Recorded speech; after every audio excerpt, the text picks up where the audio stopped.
అందరికీ నమస్కారం.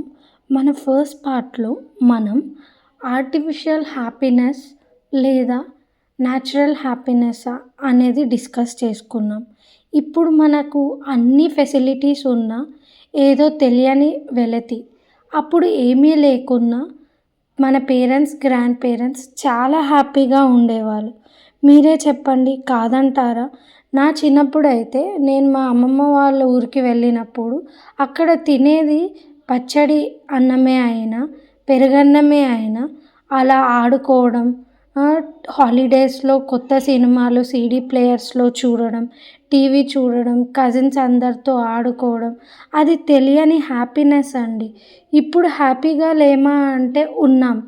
కానీ ఆ హ్యాపీనెస్ ఎందుకున్నామో కూడా నాకు ఒక్కొక్కసారి అర్థం కాదు. అప్పుడు తెలియని ఆ ఆనందంతో పోలిస్తే ఇప్పుడు ఇది హ్యాపీనెస్సే అనిపించదు. ఎలా ఉండేదండి హ్యాపీనెస్ అంటే? మీరే చెప్పండి. అక్కడ జస్ట్ పచ్చడన్నం అయినా హ్యాపీగా ఉన్నాం. లేదా మనం కంపారిజన్ చేద్దాం. పచ్చడన్నం మీకు హ్యాపీనెస్ ఇచ్చేదా? రెస్టారెంట్ హ్యాపీనెస్ ఇస్తుందా?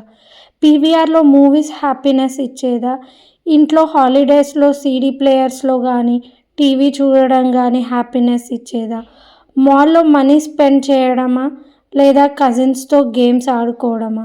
ఇలా మనం హ్యాపీనెస్ అనుకునే ఆర్టిఫిషియల్ హ్యాపీనెస్‌లో బ్రతుకుతున్నాం. అదే లైఫ్, అదే హ్యాపీనెస్, అదే సాటిస్ఫాక్షన్ అనుకుంటున్నాం అని నాకు అనిపిస్తుంది. మీరేమంటారో నాకు కమెంట్స్ ద్వారా చెప్పండి. Thank you.